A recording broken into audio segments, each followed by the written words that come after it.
তৃণমূল ত্যাগ করা নিয়ে প্রতিক্রিয়া প্রাক্তন মন্ত্রী উপেন্দ্রনাথ বিশ্বাসের। হে তারপরে আমি মানে পদত্যাগটা এটা ঠিক হবে না, যে তা নাহলে কেউ বলবে যে ও হেরে গেছে বলে রিজাইন করলো, বা এই হেরে জিতে গেছে তাই রিজাইন করলো না। এটা আমি অনেক আগেই বলেছিলাম যে আমি 10 বছর হয়ে গেল, এখন আর আমি সক্রিয় রাজনীতিতে থাকবো না, আমি পার্টিতে থাকবো না, আর আমি ওই রৌদ্রের মধ্যে ইলেকশন করতে বলো। এমনকি আমাকে আমাদের যে ডিস্ট্রিক্ট প্রেসিডেন্ট জ্যোতিপ্রিয় মল্লিক আমার বলছিল, দা একটা সেফ সিটে আপনাকে করে লড়াই করে সেখানে করে নেবেন। আমার ভাই দেখো এইটা আমার এখন হবে না, এই গ্রামে গ্রামে ঘোরা। আর আমি মনে করি কি, ইলেকশন করতে হলে প্রত্যেক গ্রামে ঘুরতে হবে, প্রত্যেক পাড়ায় যেতে হবে, মানুষের সঙ্গে কথা বলতে হবে, তা না হলে ইলেকশন করা উচিত।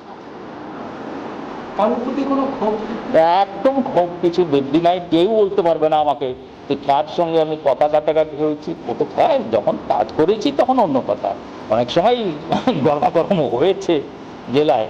আর একটা জিনিস, আমি কোনো দিনও এই কাজ করতে গিয়ে, আমি একজন সোলজার, আমি নিজে একজন এসএসবি ব্রিগেডিয়ার ছিলাম, অনেকে জানে সিবিআই, কিন্তু ব্রিগেডিয়ার যে 4.5 বছর ছিলাম সেটা অনেকে জানে না। আমার সাথে কাজ করতে গিয়ে অনেক রকমের উৎখাত হয়েছে, কিন্তু কোনো দিনও মমতা ব্যানার্জির কাছে যে বলি নাই যে ভালো এ ভালো না, এটা ঠিক বা ঠিক না।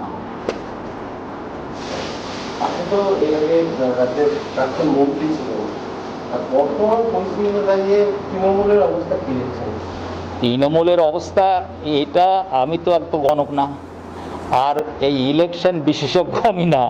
আর এটা করতে গেলে আমি নিজে গবেষক, একজন পিএইচডি, বহুদিন আগে পিএইচডি করেছি। আমার বিশেষ সাবজেক্ট হচ্ছে অপরাধ বিজ্ঞান এবং কালচারাল অ্যানথ্রোপোলজি। তো সেই কালচারাল অ্যানথ্রোপোলজি বললে আমি বড় বক্তৃতা দিয়ে দেবো, কিন্তু এই প্রত্যেকটা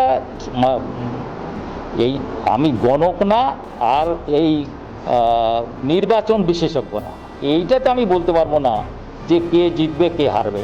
this is not my cup of T.